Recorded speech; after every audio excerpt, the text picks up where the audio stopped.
En este vídeo vamos a ver el origen de nuestro calendario. Para ello vamos a tener que realizar una serie de simplificaciones porque el tema es bastante complejo. Primero de todo, ¿por qué lo llamamos calendario? El origen de la palabra viene de la antigua Roma, concretamente del término calendas. Las calendas eran el primer día del mes en el calendario romano. Por regla general, las nonas eran los días 5 del mes y los idus el día 13, excepto marzo, mayo, julio y octubre, los que eran los días 7 y 15 respectivamente. El primer calendario romano, según la tradición, fue creado por Rómulo, fundador de Roma. Estaba configurado en 10 meses lunares, por lo que tenía una duración de unos 304 días. El problema, como es evidente, era el desajuste de las fechas respecto a las estaciones. Los 10 meses se denominaban de la siguiente manera: Martius, marzo, primer mes del año, en honor a Marte, padre de los fundadores de Roma. Aprilis, abril, dedicado a Apru, Venus, diosa etrusca. Los etruscos tuvieron gran influencia en Roma. Otra hipótesis se refiere a la llegada de la primavera, estación en que se abren, aperire, las flores. Maius, mayo, llamada así por Maia, madre de Hermes, diosa de la fertilidad. Iunius, junio, dedicado a Juno. Quintilis, julio, quinto mes. Sextilis, agosto, sexto mes. Septembris, septiembre, séptimo mes. Octobris, octubre, octavo mes. Novembris, noviembre, noveno mes. Decembris, diciembre, décimo mes. ¿Habías imaginado, por ejemplo, que diciembre viene de décimo? Puede que no, porque hoy en día diciembre no es el décimo mes. Esto es debido a que por el momento tenían 10 meses en el calendario, y no 12. El mes de marzo era el primero, ya que era cuando se iniciaba la vida, comenzaba la primavera, por lo tanto marcaba el inicio del nuevo año. El calendario de 12 meses se lo debemos a Numa Pompilio, segundo rey de Roma, entre el siglo VIII y VII a.C. Cansado del desfase entre las fechas y las estaciones, decidió buscar una solución, añadiendo 2 meses más al calendario, para cuadrarlo con el año solar. Los nuevos meses se añadieron al final de los 10 primeros. Marzo seguía siendo el primer mes. A estos nuevos meses se les denominó Januarius, enero, en honor a Jano, y Februarius, febrero, en honor a Februs o Plutón, dios de la purificación. Por lo tanto, terminaban el año purificándose. El calendario pasó a tener 355 días. ¿Por qué enero y febrero están al principio en la actualidad? Las campañas militares romanas que se llevaron a cabo a mediados del siglo II a.C. exigían el nombramiento de cónsules con una considerable antelación, ya que los destinos se encontraban lejos de Roma. Por este motivo, en el año 153 a.C. se estableció el comienzo del año en el 1 de enero, quitándole el lugar al 1 de marzo. Es decir, que colaron 2 meses antes de marzo. Por estos tiempos los romanos andaban a tortas con los rebeldes hispanos. La guerra numantina se había iniciado en el 154 a.C.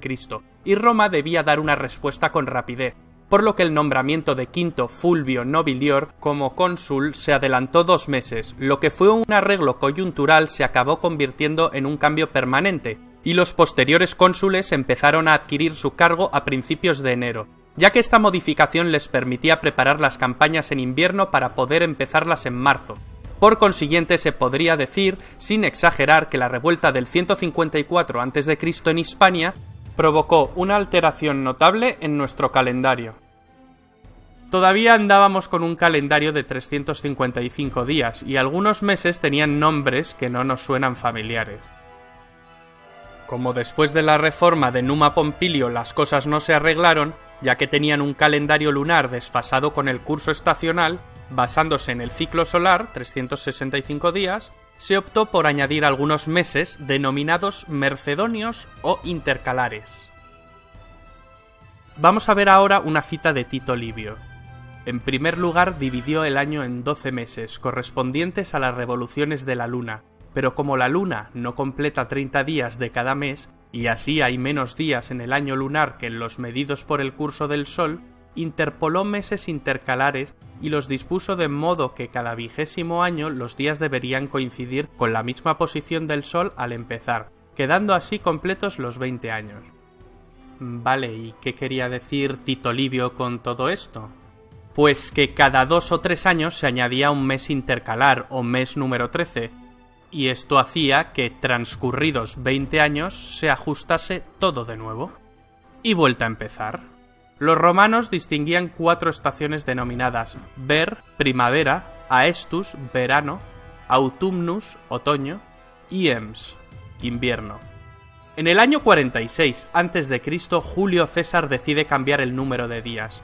Siendo perfeccionista como era, le encomendó al conocido astrónomo griego Sosígenes la tarea de hacer cuadrar las fechas con las estaciones con la mayor exactitud posible. Después de unos cálculos, Sosígenes llegó a la conclusión de que el año solar tenía un ciclo de 365 días y 6 horas. Debía, pues, añadir más días a los meses. Hasta ese momento tenían 29, menos alguna excepción. Así los meses pares pasaron a tener 30 días y los impares 31. Esto daba 366 días, por lo que le quitaron uno a febrero, que quedó en 29 días. Además, cada 4 años se añadiría un día a febrero para completar el déficit de 6 horas anual en el calendario. En vez de añadir el día a final de febrero, se intercaló un día entre el quinto y el sexto día antes de las calendas, o sea, entre los días que hoy son el 23 y el 24 de febrero. Ese día adicional fue llamado bis sextus dies antes calendas martias, o sea, segundo día sexto antes de las calendas de marzo. Al año que contenía ese día se le llamó por eso bisextus. ¿Y por qué se complicaron tanto la vida y no lo añadieron al final o en todo caso después del 23 de febrero? Bien, pues lo de añadirlo después del 23 de febrero tiene que ver con la fiesta de la Terminalia. Y lo de no llamarlo 23 se debe a que los romanos no contaban los días del mes del 1 al 31, sino que tomaban 3 fechas de referencia: calendas, nonas e idus. Para contar se incluyó un día de referencia, en este caso el 1 de marzo. Tras la muerte de Julio César y por iniciativa de Marco Antonio, el mes quintilis pasó a llamarse Julius, Julio.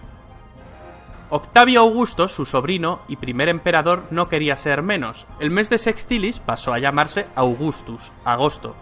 Al ser mes par tenía 30 días, pero para no estar en inferioridad con Julio César se le restó otro día a febrero y se añadió a ese mes. Febrero quedó pues con 28 días y con 29 los años bisiestos. El calendario juliano, llamado así en honor a Julio César, fue el predominante en el mundo romano, y posteriormente en la mayor parte de Europa y en las colonias europeas de América, hasta que fue sustituido progresivamente por el calendario gregoriano, instaurado en 1582 por el Papa Gregorio XIII. Primero en las zonas católicas y a lo largo de los años y de los siglos también en las zonas protestantes. En los países ortodoxos se implantaría muchísimo más tarde. España y Portugal aplicaron la reforma el mismo día que Roma, en 1582. En Rusia no se implantó hasta 1918 y en Grecia hasta 1923. El Papa Gregorio XIII promulgó el uso del calendario por medio de la bula Inter Gravísimas. Antes se había constituido la Comisión del Calendario para su posterior implantación, en la que destacaron Cristóbal Clavio y Luis Lilio. Clavio, astrónomo jesuita, el Euclides de su tiempo, fue un reputado matemático y astrónomo. El mismo Galileo Galilei lo requirió como aval científico de sus observaciones telescópicas. ¿Por qué se cambió? Porque todavía había un pequeño desfase. Según el calendario juliano, que instituyó un año bisiesto cada 4, consideraba que el año estaba constituido por 365,25 días, es decir, 365 días y 6 horas. Mientras que la cifra correcta es de 365,242189 o lo que es lo mismo, 365 días, 5 horas, 48 minutos y 45,16 segundos.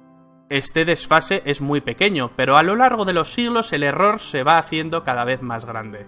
Y así fue. El calendario gregoriano ajusta ese desfase cambiando la regla general del bisiesto cada 4 años y hace que se exceptúen los años múltiplos de 100, excepción que a su vez tenía otra excepción, la de los años múltiplos de 400 que sí eran bisiestos. El calendario gregoriano también nació con la necesidad de ajustar el desfase que había con la Pascua, Domingo de Resurrección, que es la fiesta central del cristianismo. En el Concilio de Nicea, en el año 325, se determinó que la Pascua debía conmemorarse el domingo siguiente al plenilunio, luna llena, posterior al equinoccio de primavera del hemisferio norte. Aquel año 325 el equinoccio había ocurrido el día 21 de marzo, pero con el paso del tiempo la fecha del acontecimiento se había ido adelantando hasta el punto de que en 1582 el equinoccio se fechó en el 11 de marzo. El desfase era ya de 10 días. Así, al día siguiente del 4 de octubre de 1582, se dio paso al 15 de octubre con la implantación del calendario gregoriano. Este es el resultado de nuestro calendario. El calendario gregoriano tampoco es exacto al 100%, cada año se desajusta 26 segundos, correcciones incluidas. Significa que se requiere el ajuste de un día cada 3.300 años. Además, los años no mantienen su duración con el paso del tiempo, sino que varían ligeramente.